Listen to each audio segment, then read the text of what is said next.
Buenas tardes. Por favor, le invito a que abra su Biblia en 1 Corintios 3:16. 1 Corintios 3:16. Continuamos con nuestra serie Temas de importancia para la iglesia. Hoy vamos a tocar un tema que es importante para la iglesia, un tema que ha causado mucha confusión en los cristianos,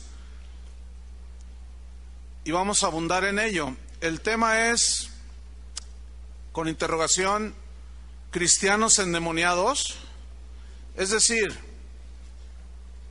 ¿puede un verdadero hijo de Dios ser posesionado por espíritus malos?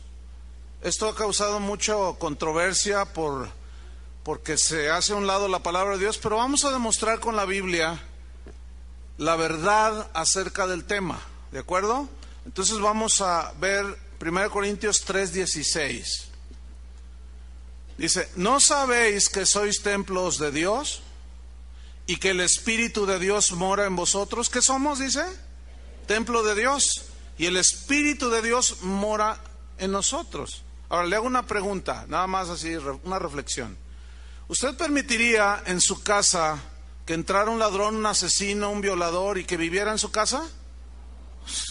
Pura lógica elemental, que no. ¿Usted cree que Dios va a permitir que en este su templo, que es usted, que soy yo, viva el Espíritu Santo y un demonio? Es imposible, es una inconsistencia total. Pero fue desde el mismísimo Edén, donde los primeros seres humanos que pecaron quisieron evadir la responsabilidad de sus errores, echándole la culpa a terceras personas. Es decir, que ellos no estuvieron dispuestos a reconocer su responsabilidad. Y desde el Edén hasta la fecha, esa es una tendencia de la naturaleza del hombre, de las personas.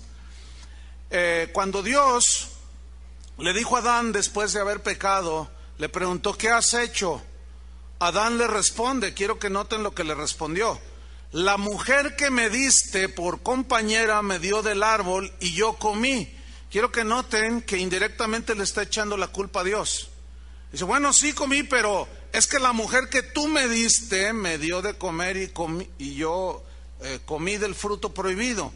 Después Dios le dice a Eva, ¿qué hiciste? Eva le contestó, la serpiente me engañó y comí del fruto prohibido. Noten también que ella está trasladando su culpabilidad, su responsabilidad a la serpiente. Después, al correr de los siglos, llegamos al siglo XIX, el siglo XX, y es cuando la psicología retoma esta mentira de que nadie es culpable, de que todos somos víctimas de las circunstancias, de que el violador es violador porque cuando era niño lo tocaron, y etcétera, y que ya expliqué bastante de eso. Entonces, como resultado de no aceptar nuestra responsabilidad, hoy vemos a la gente haciendo cosas tan irracionales, tan ilógicas, como por ejemplo, una persona fumadora le da cáncer y luego va y demanda a la tabacalera. ¿Qué tontería es esa? O como aquellos que demandan a McDonald's porque diario iban a comerse una hamburguesa y eso les hizo aumentar de peso, entonces les trajo diabetes, les trajo un sinfín de enfermedades por causa de tanta grasa, y ellos demandan a McDonald's.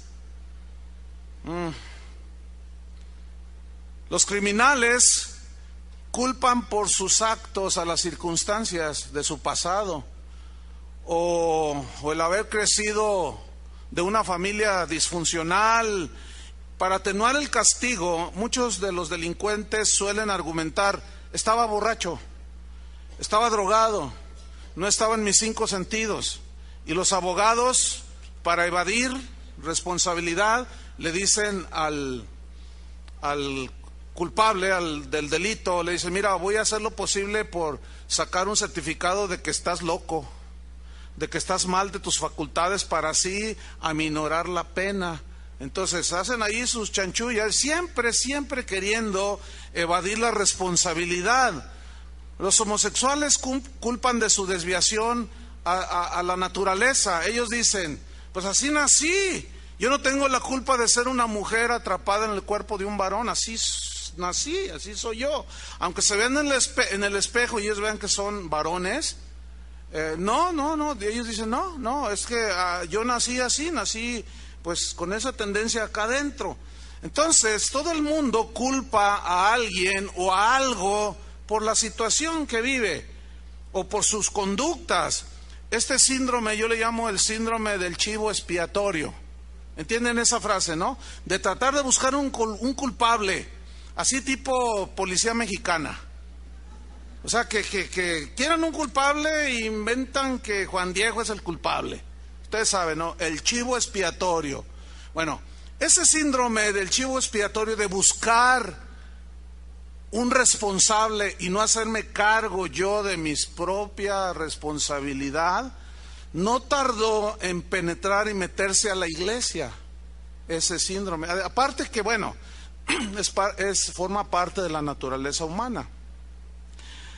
Entonces, las conductas más desviadas, los pecados más aberrantes, dentro del cristianismo se empezó a correr una doctrina falsa de que eran los demonios que habitaban supuestamente en los cristianos. Y de esa manera encontraron, yo pienso que en su ignorancia, o deliberadamente, no puedo saber en cada caso, pero se encontró la manera de evadir la responsabilidad que cada uno tiene por sus pecados, por sus acciones. Entonces comenzaron a decir, es que el demonio me hizo hacerlo, es que los demonios, etcétera, etcétera. Entonces muchos comenzaron a enseñar dentro del cristianismo acerca de la liberación. Entonces ellos liberaban de demonios o liberan de demonios a los cristianos, hágame favor. Y uno de los propagadores de esta falsa doctrina es el G12. Si usted va a un encuentro, a todos los pasan por el ministerio de liberación, porque todos están endemoniados, hágame usted el favor. Pero a través de la Biblia vamos a comprobar de que es una falsa doctrina. Entonces las conductas pecaminosas de los cristianos les empezaron a ser atribuidas a los demonios. Es así que encontramos esta enseñanza y aún predicaciones y aún en las reuniones de cristianos, a los pastores, a los exorcistas, orando, espíritu de adulterio, sal fuera de él, porque es un adúltero. Espíritu de mentira, sal fuera de él. Espíritu de pornografía, espíritu de adulterio, de envidia, de chismes, de todo. En el DF llegaron al extremo de echar fuera del Distrito Federal al espíritu de smog. Increíble, ¿no?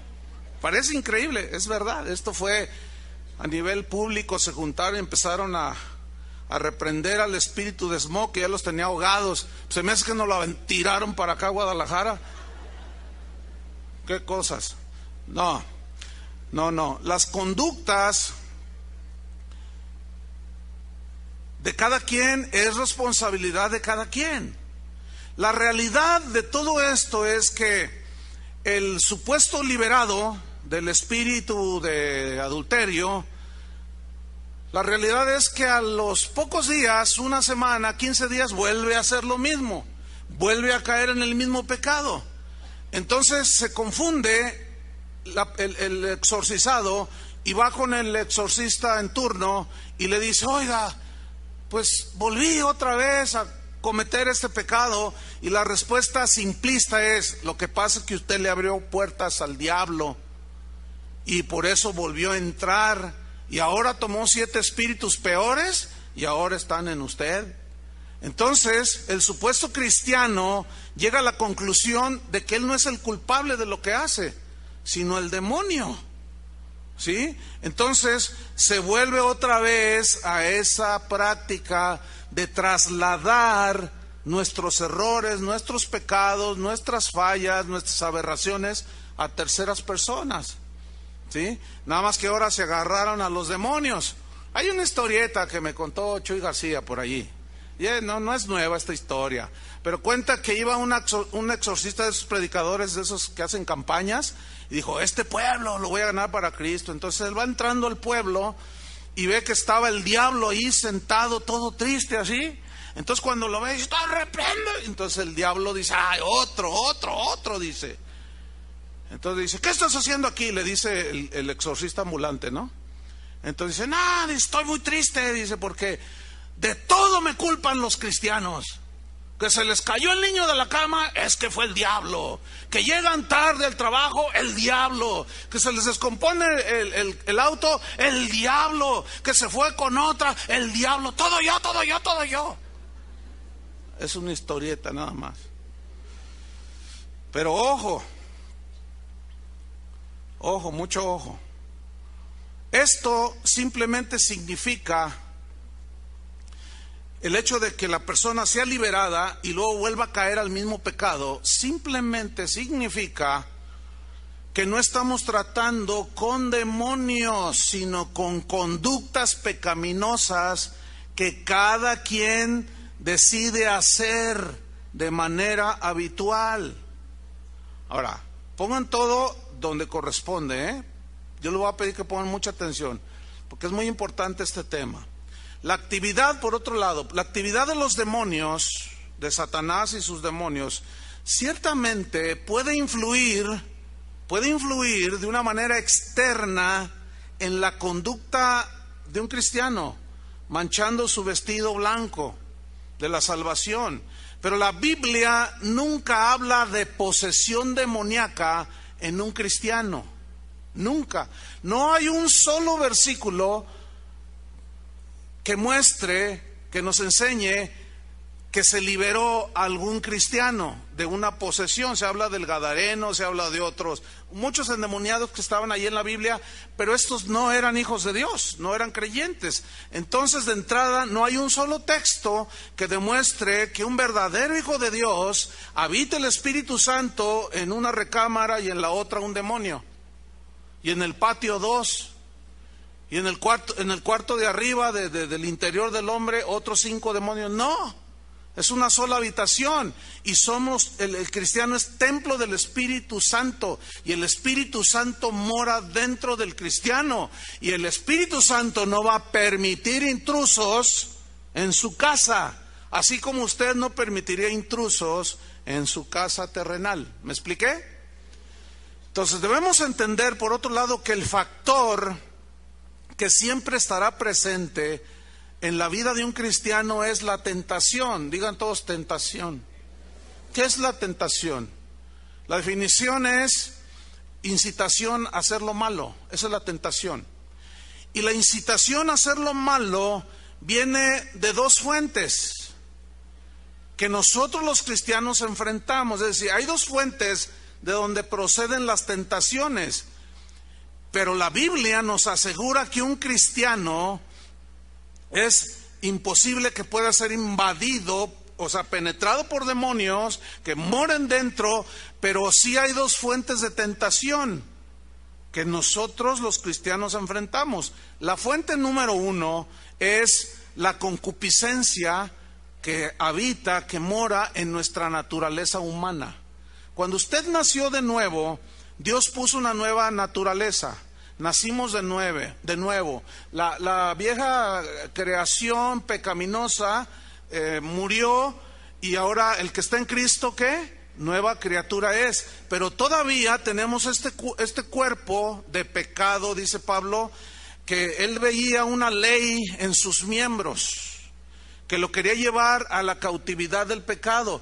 Pero otra ley, la ley del Espíritu de vida en Cristo, que moraba ya en su hombre nuevo, ahora hacía que controlara esa ley que está en nuestro cuerpo, que nos quiere llevar otra vez al pecado. Por eso es que este cuerpo necesita morirse físicamente y ser enterrado 3 metros bajo tierra, para que al resucitar, según la promesa de Jesús, tengamos un cuerpo renovado, ya no sujeto a todas esas cosas. Entonces, mientras usted y yo tengamos vida en esta tierra, nos vamos a enfrentar constantemente, si no es que diario, a esa primera fuente ¿sí?, de tentación, que somos nosotros mismos. Vamos a Santiago 1:13, que habita en este cuerpo, inclinado hacia el pecado, lleva una inercia de pecado. Santiago 1:13, aquí nos lo dice, esta epístola dice así. Yo voy a leer y voy a levantar la voz en las palabras claves que vaya leyendo, ¿sí? Así que usted me sigue ahí en su Biblia, véalo ahí, véalo, sígame y pongamos atención. Dice así: cuando alguno es tentado, ahora, ese alguno se refiere a cualquier cristiano, no está hablando de los paganos. No está hablando de los que no conocen a Cristo, porque esos Satanás los hace como quiere.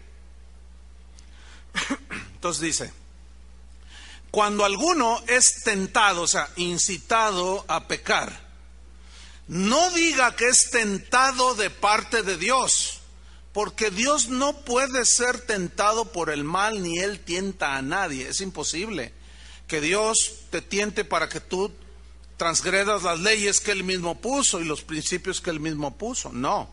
Fuente número 1, versículo 14.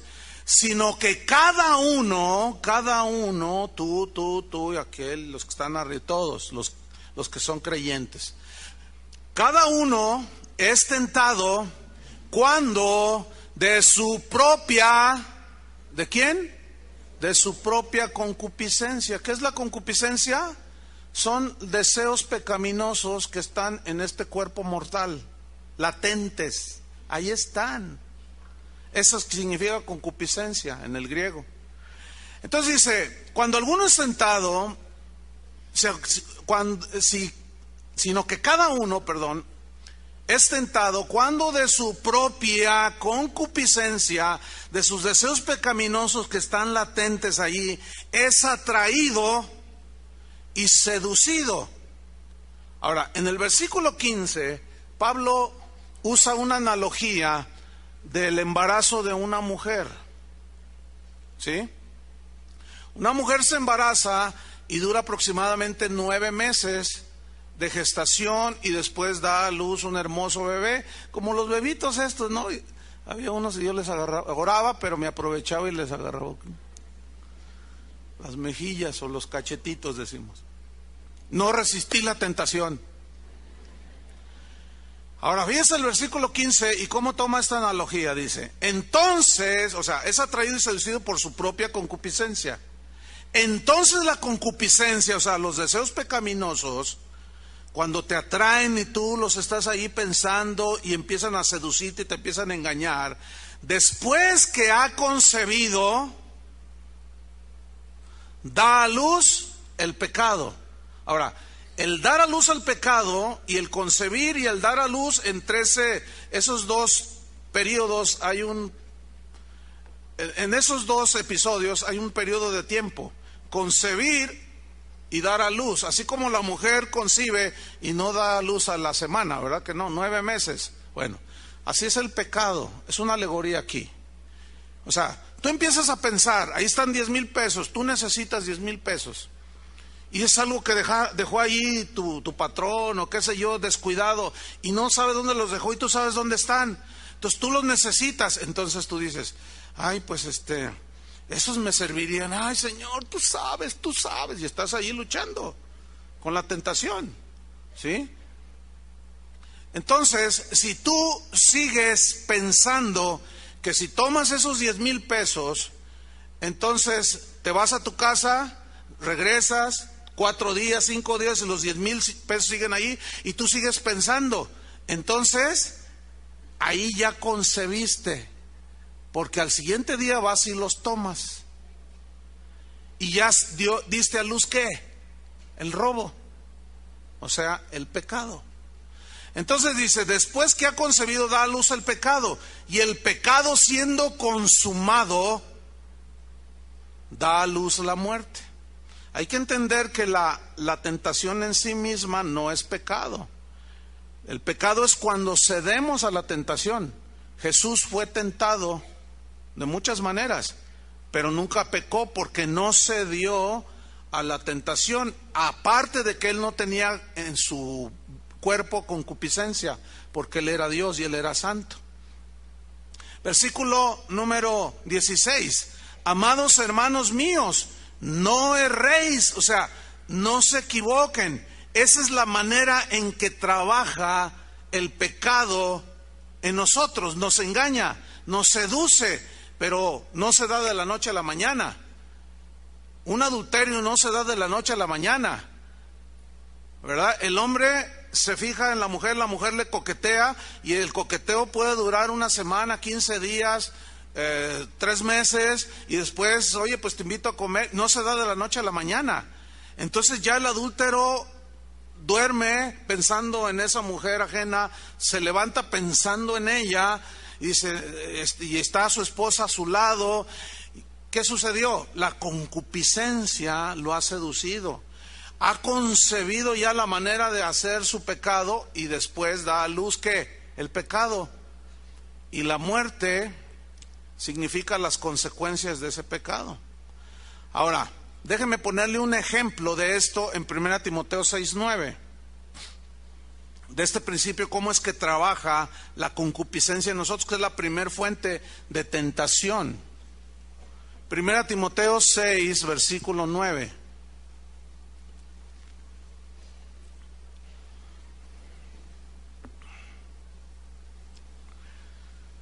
Dice así.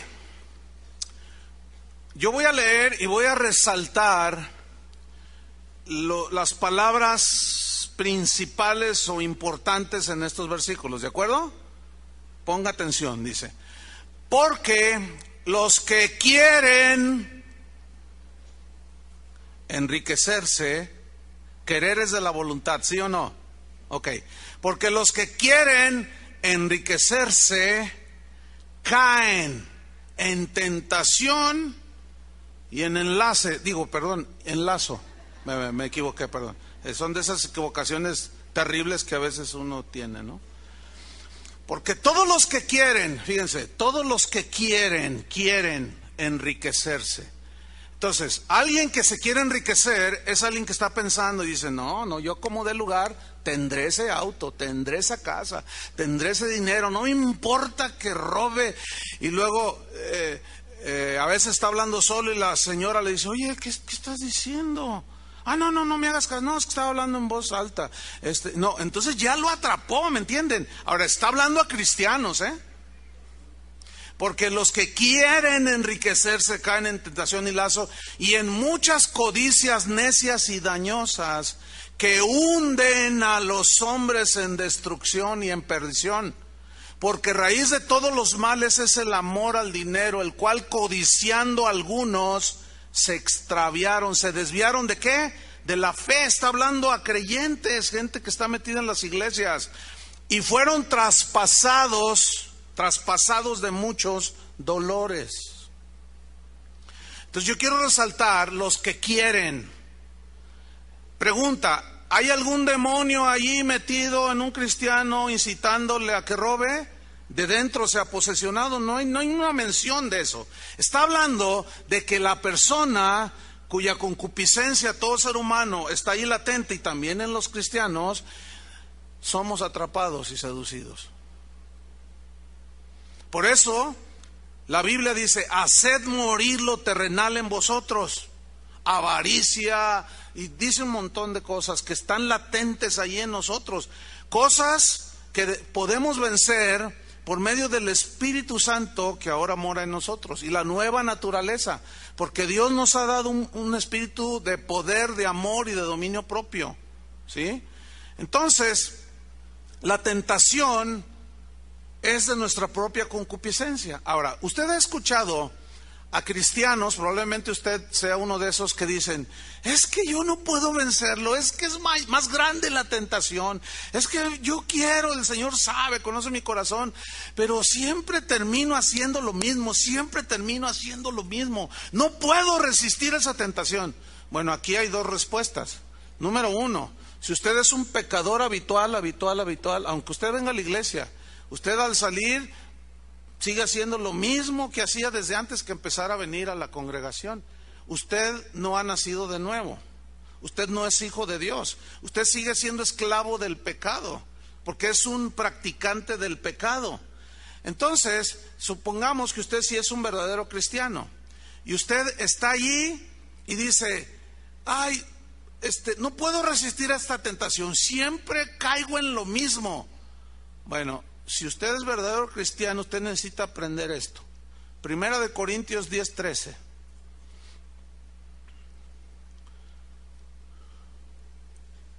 Que nos habla de que la tentación no es irresistible. 1 Corintios 10:13 dice así: no os ha sobrevenido ninguna tentación. Bueno, ¿quieren que les explique en el hebreo, en el griego, en el totonaca y en el tzotzil qué significa ninguna? ¿O les seguimos? ¿O les explico qué significa ninguna? Digo, contéstenme, les estoy preguntando. O sea, ¿les seguimos? O sea, todos entienden que ninguna significa ni una sola. ¿Sí? Ok, bueno. Entonces ya saben griego. Dice, no os ha sobrevenido ninguna tentación que no sea humana. O sea, que no sea capaz de ser resistida por tu humana debilidad como creyente, porque esto es para los cristianos. No hay una sola, no, es que pastor, prendo la computadora y tengo el mouse allí y estoy allí contestando mis cosas y de repente aparece una muchacha allí, háblame. Entonces yo la veo y digo, ay Dios, entonces tengo el mouse allí y no puedo, ay Dios mío, ayúdame. Y termino comunicándome con ella, no me digas, ¿en serio? Una de dos. ¿No tienes el Espíritu Santo? Sabes que no es correcto eso, pero como no tienes la nueva naturaleza no puedes vencer eso. Pero para los cristianos, dice, no hay ninguna tentación que no sea capaz de resistir como ser humano que eres. Oh. Pero fiel es Dios, digan todos, fiel es Dios. Escuchen lo que dice aquí. Que no os dejará ser tentados más de lo que podéis resistir, sino que dará también juntamente con la tentación, ¿qué? La salida para que podáis soportar. ¿Soportar qué? La tentación. Y ahí estás en tu computadora. Y estás ahí. Entonces, te sale ahí el cuadrito, ¡poing! ¿Verdad? Chatea conmigo, ando buscando novio, ando buscando un hombre. Entonces, ahí está la tentación. Tienes tu concupiscencia.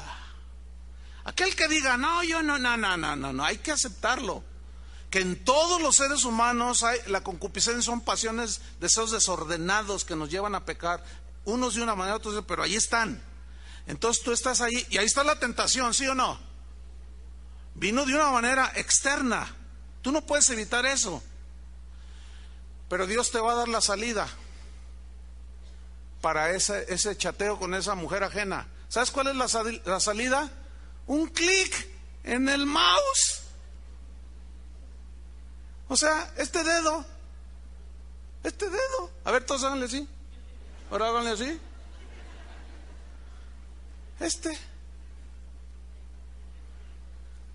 Todo está en que tú agarres el mouse y está el cuadrito. Si haces clic, hay dos lugares donde hacer clic.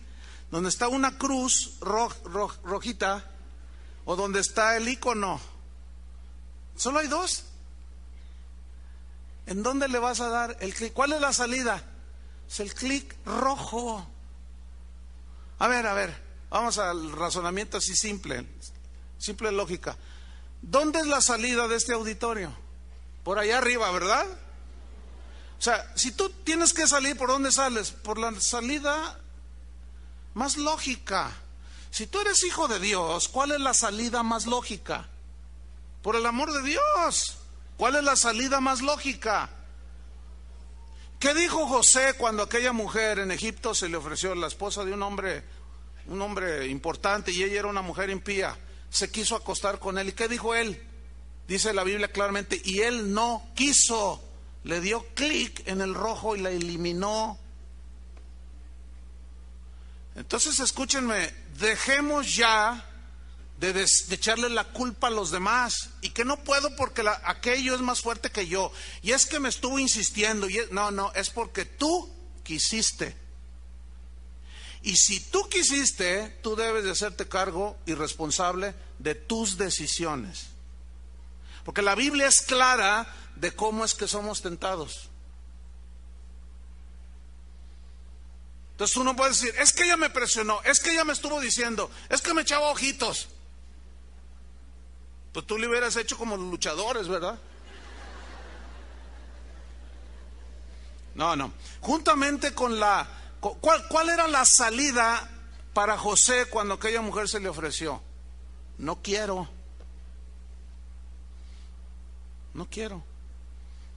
Una vez mi hijo me dijo, fíjate papá, que una muchacha en la escuela me dijo, oye David, me quiero acostar contigo. Dice, ¿y qué le respondiste? Dice, yo le dije, no seas tonta. Dice, ¿cómo tú? ¿No sabes lo que estás haciendo? No, lo que pasa es que tú eres gay. No soy gay, fíjate. No, demuéstralo, yo no tengo que demostrarte nada. Dijo no. Y una vez me dijo él, dice, ¿sabes qué papá? Yo hice un compromiso con el Señor de llegar virgen y que al matrimonio, y es un varón. Y dijo, y que Dios me dé la gracia. Y ya va para los 23 años y se ha mantenido. Y yo oro para que él se mantenga también. Y debemos llorar y enseñar a nuestros hijos a eso. Pues ¿cómo de que se me ofreció y a quién le dan pan que llore? No, sí lloran, sí lloran. Entonces, no. Juntamente con la tentación que da Dios, la salida para que podáis soportar. ¿Cuál es la tentación para los dichosos 10,000 pesos ahí? ¿Cuál es la salida de esa tentación? ¿Sabes cuál es la salida? No, porque mi Dios suplirá todo lo que me falta. Y yo no voy a violentar eso. Y no. Y vas a tener la lucha, ¿verdad? Interna de tu propia concupiscencia. Pero la salida es, mi Dios suplirá todo lo que me falta. Dios no me dejará, no me abandonará, y yo voy a confiar en Él. La segunda fuente de tentación es Satanás. Pero en el caso del cristiano es de una manera externa, nunca se mete en el cristiano. Es de una manera externa. Un ejemplo clásico es cuando Satanás tentó a Jesús. Ustedes recuerdan este pasaje en Mateo 4. Dice que lo tentó 3 veces. Ahora, ¿cómo resistió Jesús la tentación? ¿Cómo la resistió? Diciendo, escrito está, o sea, tuvo hambre y vino el tentador, dice, y le dijo, si eres hijo de Dios, di que estas piedras se conviertan en pan. Y Jesús le respondió con la palabra y le dijo, escrito está, no solo de pan vivirá el hombre. O sea, él no estaba dispuesto a transgredir un mandato de Dios nada más por satisfacer su hambre que tenía en ese momento. ¿Y cuántos se justifican? Dicen, no, yo robé porque tenía hambre. Robé porque no tenía trabajo. No, otra vez se está trasladando la responsabilidad de nuestros errores y nuestros hierros y nuestros pecados a las circunstancias y a otras personas, cosas que la palabra de Dios rechaza terminantemente. Entonces, la segunda fuente de tentación es Satanás. En Primera de Crónicas, capítulo 21, versículo 1, aquí está un ejemplo de cómo Satanás también tienta. Y miren lo que dice, Primera de Crónicas 21:1. Dice así, pero Satanás se levantó contra Israel e incitó a David a que hiciese censo de Israel. Mire, se levantó Satanás contra Israel. Ahora,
para meterse, para afectarlo, para nada. Pero en Judas ni permiso le pidió, entró. Reflexión: cuando tú entras a tu casa, ¿tú pides permiso para entrar? No. Si tú sales ahorita y usas tu auto, ¿pides permiso para usar tu auto? No. Pero si tú quieres usar el auto de tu primo, de tu tío, porque el otro lo mandaste al servicio, ¿qué le dices? ¿Llegas y lo agarras como si nada? No, porque tú no tienes autoridad sobre eso, no te pertenece. Entonces tú le dices: oye, mi hermano, ¿me prestas tu auto? Déjame usarlo 2 días, ¿no? ¿Me das permiso? Eso significa. Entonces ya él te dice: bueno, sí. El dueño te dice: ok, úsalo, o no lo uses, o no entres en mi casa. Sobre lo que tú eres dueño no pides permiso. Sobre lo que no tienes autoridad solicitas el permiso, ¿sí o no? Ese es exactamente lo que Satanás está haciendo aquí en relación con Pedro. ¿Lo están viendo? Satanás, Pedro, Satanás te ha pedido para zarandearte como a trigo. Pero mira el versículo 32: pero yo he rogado por ti que tu fe no falte, y tú, una vez vuelto, confirma a tus hermanos. ¿Por qué no le dijo eso mismo a Judas? ¿Qué hizo Jesús? Pedro, Satanás ha pedido permiso, porque también exaitomai también significa solicitar permiso para hacer algo.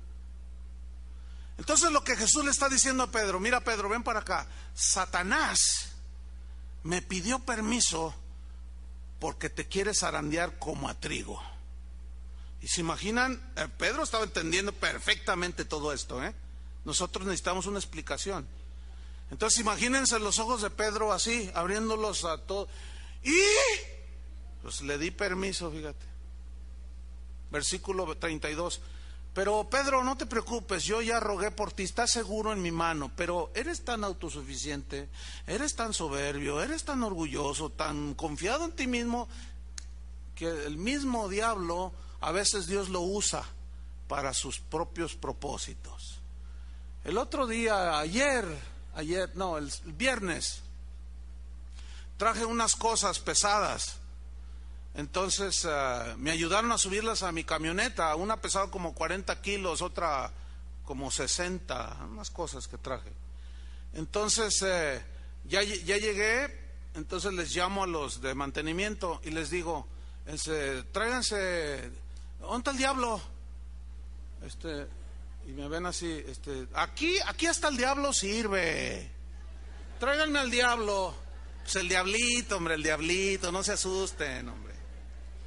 Pero es una alegoría, es una ilustración. Aún Satanás es un instrumento en las manos de Dios, que él usa a su arbitrio. Y dijo: no, bueno, pues te voy a dejar, así como a Job. Varón justo, recto, apartado del mal, temeroso de Dios, apartado del mal. Y Satanás llega y dice: no, sí, pues ¿cómo no te va a bendecir si le das todo? Dice: quítale lo que le has dado, a ver si no blasfema. ¿Y qué le dice el Señor? Dice: ok, quítale todo lo que le he dado, pero no lo toques a él. Le puso un límite. Hermanos, Satanás no tiene autoridad sobre nosotros. Todas esas enseñanzas de que el diablo, no le abras la puerta al diablo porque se te mete y que quién sabe cuándo, no es verdad. Nosotros estamos protegidos por el Espíritu Santo que mora dentro de nosotros, y va a correr a todo aquel intruso que pretenda meterse. Pero, escúchenme bien, ahí ya somos responsables de nuestro proceder en base a la tentación de nuestra concupiscencia o a la tentación de fuera del diablo. Pero como hijos de Dios estamos en las manos del Señor. ¿Ven que el caso es diferente? Entonces concluimos este punto. Judas fue posesionado porque no era hijo de Dios. Pedro no fue posesionado porque era hijo de Dios. Es cierto, negó a Jesús, pero se arrepintió y lloró amargamente. Judas no, Judas fue y se ahorcó, tomó la justicia en sus propias manos y nada más sintió remordimiento. No dice la Biblia que se arrepintió, dice se arrepintió, pero en el griego significa sentir remordimiento. Entonces, los dos casos son muy distintos y no es un argumento para decir que los demonios se meten en los cristianos porque se le metió a Judas, porque Judas nunca fue creyente verdadero en Cristo. Era infiltrado, estaba metido. Entonces se viene por tierra todo eso. Pedro fue zarandeado porque Jesús le dio ¿qué? Permiso. Lo cual prueba que los demonios no tienen absolutamente ninguna autoridad sobre el cristiano y que jamás pueden entrar en un verdadero hijo de Dios. Hay gente que, por eso el tema, ¿no? Seguido me pregunto, oiga pastor, dice que estoy endemoniado, un demonio está dentro de mí. No, hombre, si estuvieras endemoniado no dirías. Además, ¿quién te dijo ese diagnóstico? ¿De dónde lo sacaste ese diagnóstico? Yo sé de dónde, de esas doctrinas. ¿Por qué? Porque te dicen, estás pecando, entonces dices, tengo un demonio. Y no es así. Miren, una simple lectura de algunos pasajes que vamos a ver a continuación nos va a demostrar que los promotores de la liberación de demonios de los cristianos están rotundamente equivocados. 7 cosas, rapidísimo, nada más, hasta las voy a leer así, tal como las tengo aquí. Número 1, la palabra de Dios da por entendido que los cristianos tenemos el poder de hacer morir las obras de la carne, las cosas que aquellos llaman demonios. La presencia del Espíritu Santo en nosotros los cristianos nos da la victoria sobre esas cosas que están ahí latentes. Número 2, los verdaderos cristianos crucifican la carne con sus pasiones. Los deseos pecaminosos en el cristiano ciertamente no desaparecen, pero ahora tenemos el poder para vencerlos. Nuestra lucha hasta la muerte será contra los deseos pecaminosos que batallan en nuestra alma. Número 3, nuestro Señor Jesucristo afirmó que los supuestos demonios que los ministerios de liberación expulsan se originan en el interior del hombre. Número 4, a los que ellos llaman demonios, la Biblia les llama obras de la carne, le llama lo terrenal en vosotros, lo asocia con el viejo hombre, con el corazón de los hombres. Número 5, el Espíritu Santo ya nos ha lavado y nos ha santificado a los creyentes.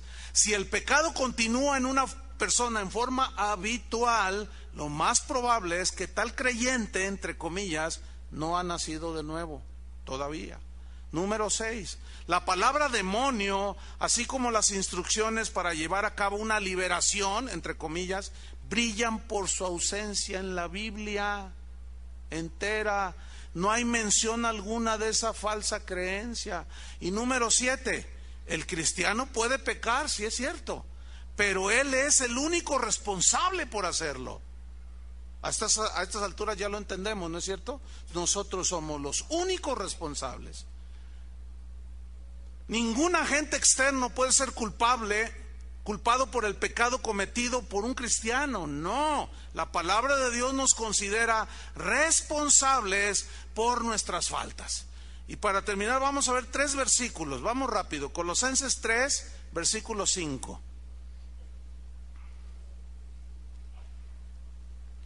Vemos estos 3, 4 versículos y se van al pozole. Mucha gente me escribe y me dice, ¿qué es pozole? O sea, gente de otros países, ¿qué es pozole? Y ahí les explico. Y uno me escribió y me dijo, ay, pues dan ganas de ir a México para comer pozole. Seguido les dice, ¿y menudo? ¿Qué es menudo? Pues menudo es pequeño, ¿no? Y se come, ¿qué no entiendo? Y bueno. ¿Ya lo tienen? Colosenses 3:5. Y luego se van a la birria. No, ya me metí en problemas. Me van a preguntar qué es la birria. Ok, Colosenses 3:5. Miren lo que dice ahí, Pongan mucha atención. Haced morir pues lo terrenal en vosotros. Pregunta, ¿quién va a hacer morir lo terrenal en nosotros? Pregunta, ¿Dios? ¿Quién? Diga yo.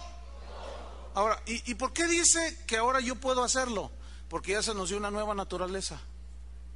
Ahora, hacer morir en el griego significa así como mortificar, como detener. Ahora ya tienes autoridad para decir, no, me acuesto contigo, no me drogo con lo que me estás dando, no esto, no lo otro. Eso es morir, hacer morir. O sea, tú ya lo sujetas, y hacer morir es como matar. Y viene a mi mente aquello que les he contado en algún tiempo cuando yo era niño, que fue toda la familia a un rancho allá en Zacatecas, mis abuelos, todo, y mi abuelita hacía un rico mole. Por favor, no me pregunten qué es el mole, les estoy diciendo los de internet.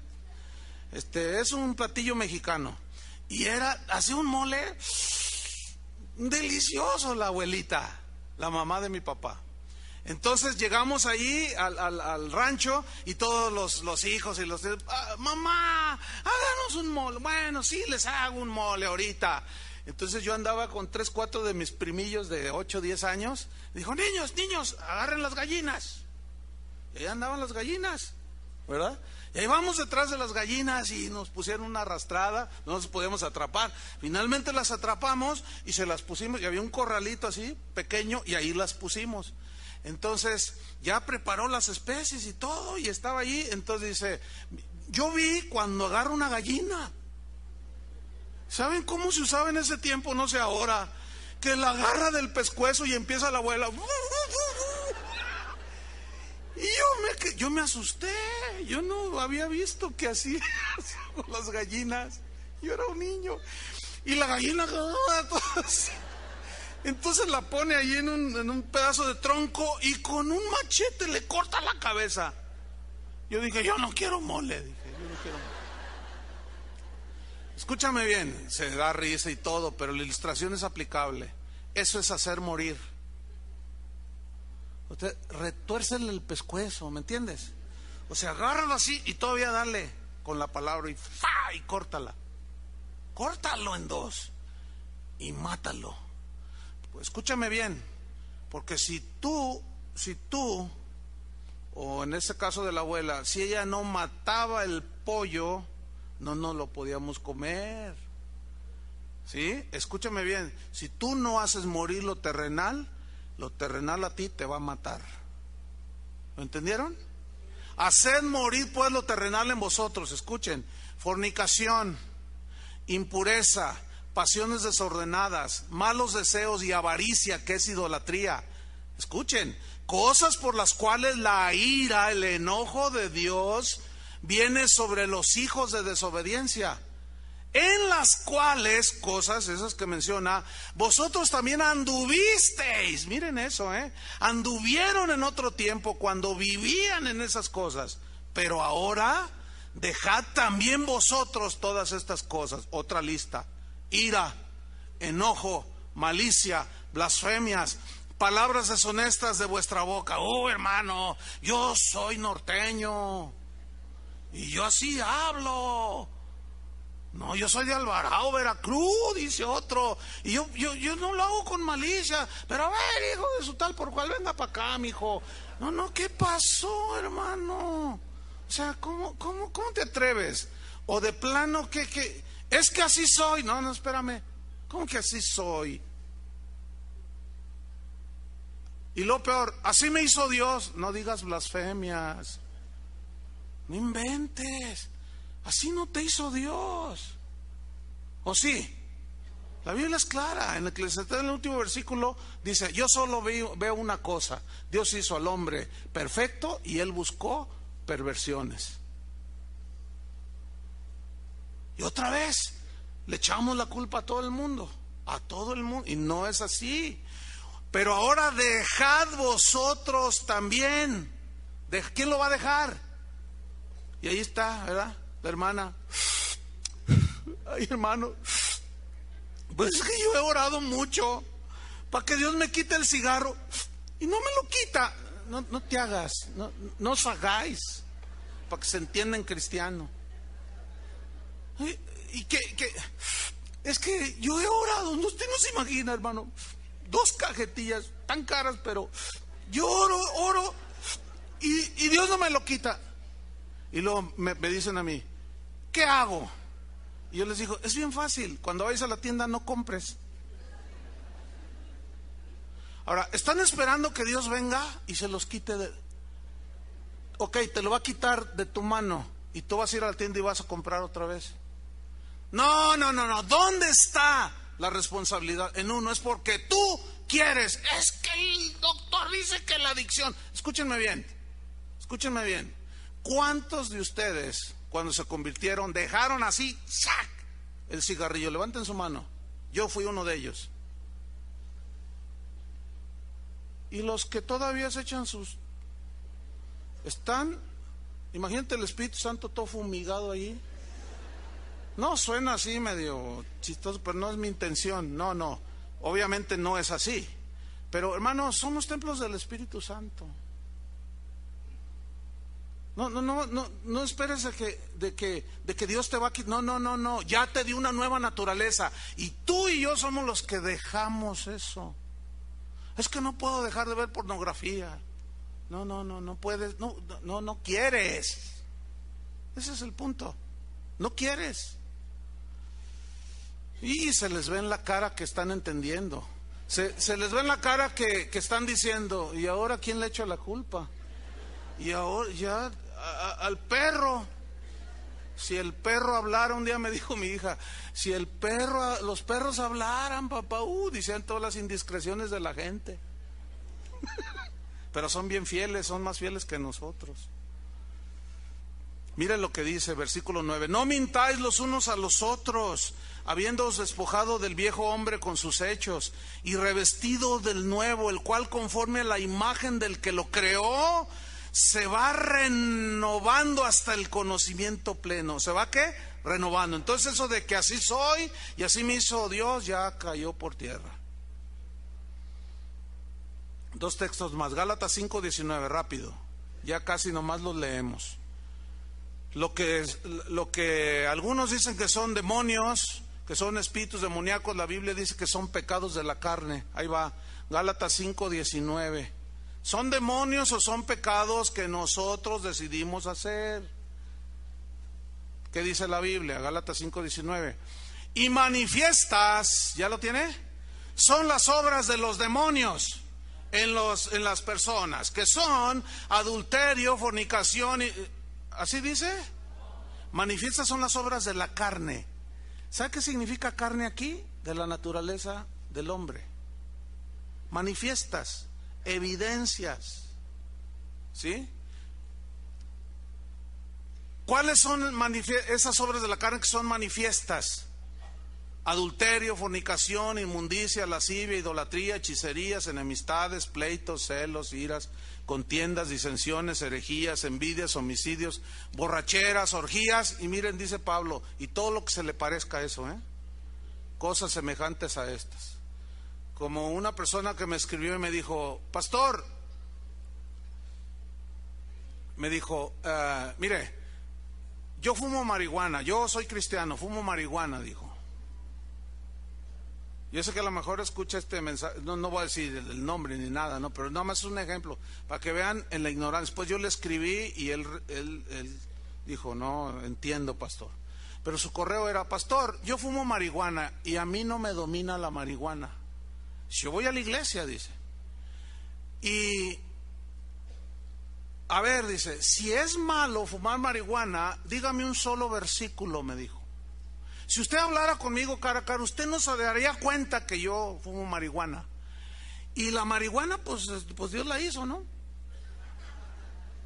Entonces, pues yo fumo marihuana y dígame un solo versículo. Si usted me demuestra con la Biblia que es malo, yo dejo de fumar marihuana. Y nada más le puse el versículo que leímos al principio. ¿O ignoráis que sois templos del Espíritu Santo? Si alguno destruye el templo, Dios lo va a destruir a él. Dice, ay Dios, dice, desde este momento la dejo. Bueno, eso espero. Pero yo a lo que quiero referirme es esto. Imagínate, un cristiano diciendo, la Biblia no dice que no fumes marihuana. Bueno, aquí dice, y cosas semejantes a estas. Ahí está. Entonces mira, todos esos pretextos no tienen validez. Dice, acerca de las cuales os amonesto, ya lo he dicho antes, que los que practican tales cosas no heredarán el reino de Dios. Jesús dijo, porque de dentro del hombre sale lo que contamina al hombre. Porque de dentro del corazón de los hombres salen los malos pensamientos, los adulterios, las fornicaciones, los homicidios. De dentro del corazón del hombre salen los hurtos, las avaricias, las maldades, el engaño, la lascivia, la envidia, la maledicencia, la soberbia, la insensatez. Todas estas maldades de dentro salen y contaminan al hombre. Pregunto, ¿quién es responsable de malos pensamientos, de adulterios, de fornicaciones, de robos, de avaricia, de engaño, de lascivia? ¿Quién es responsable? Entonces, ¿dónde queda eso de que, pastor, yo soy un adúltero? Entonces, agarro mi pose de exorcista. Ven para liberarte, espíritu demonio de lascivia y de fornicación y de adulterio, ¡sal fuera! Se entiende que al salir fuera ya santo remedio, ¿no? O sea, ya no practica eso. Pero resulta que liberado, a los 15 días lo vuelve a hacer. ¿Por qué? Porque es una mentira, es una falacia y siguen lo mismo. ¿O no sabéis que los injustos no heredarán el reino de Dios? Dijo Pablo. No erréis, ni los fornicarios. O sea, los está haciendo responsables de lo que hacen. Ni los idólatras, ni los adúlteros, ni los afeminados, ni los que se echan con varones, ni los ladrones, aunque se crean muy Robin Hood, ni los avaros, ni los borrachos, ni los maldicientes, ni los estafadores heredarán el reino de Dios. Y esto erais algunos. ¿Por qué les dijo esto erais algunos a los corintios? Porque él sabía que no todos eran verdaderos y genuinos. Por eso dijo, y esto erais algunos.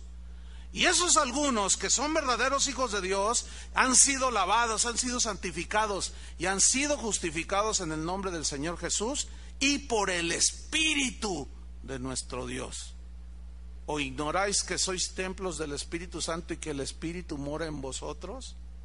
Dios no va a permitir, amados hermanos, que el diablo venga y nos posesione o sus demonios, pero sí estamos conscientes de que hay dos fuentes de tentación, que tú y yo resistimos, rechazamos o permitimos, de mi propia concupiscencia o las insinuaciones de Satanás. ¿Qué vamos a hacer? Cada uno es responsable. Oremos para que Dios nos ayude. Amén. Señor, te damos las gracias por tu palabra que siempre nos hace ver como en un espejo. Por tu gracia, Señor, por tu fuerza a través de tu Espíritu Santo que nos capacita para poder decir no al pecado. Que esa ley del Espíritu de vida en Cristo que has depositado en nuestro ser interior, el cual se regocija en el Señor, se regocija en ti, pero como decía Pablo, pero veo otra ley en mis miembros que me quiere llevar cautivo al pecado de nuevo. Pero la ley del Espíritu de vida me ha librado de esa ley, del pecado y de la muerte. Y ahora soy libre. Y ahora puedo tener control y dominio interno y externo de mi propia concupiscencia. Estamos conscientes, Señor. Tu palabra lo enseña. Que hagamos morir lo terrenal, lo que está aquí anidado en nuestros miembros. Lo terrenal, la impureza, las pasiones desordenadas, la avaricia, tantas cosas, el enojo. Por eso dice tu palabra, quitad de vosotros, porque ahora ya podemos hacerlo. Señor, que nuestro corazón esté guardado. Tu palabra dice, sobre toda cosa guardada, guarda tu corazón. Que lo guardemos en Cristo, que no permitamos que Satanás nos atiborre y nos llene con sus insinuaciones. Y cuando nos incite a nuestra humana debilidad que está en nuestros miembros, sepamos decir no. Ayúdanos, Señor. Danos tu gracia y danos tu fuerza. Y a los que todavía no tienen una nueva criatura dentro de ellos, esa criatura llena del Espíritu Santo, Señor, concédeles el arrepentimiento. Lávalos en tu sangre preciosa. También es una responsabilidad totalmente personal En el nombre de Cristo Jesús te damos las gracias porque vivimos en el hueco de tu mano y tú dijiste: mis ovejas oyen mi voz y nada ni nadie las podrá apartar de mi mano. Gracias, Señor, porque estamos seguros en Cristo. En el nombre de Jesús, amén. Que Dios los bendiga a todos.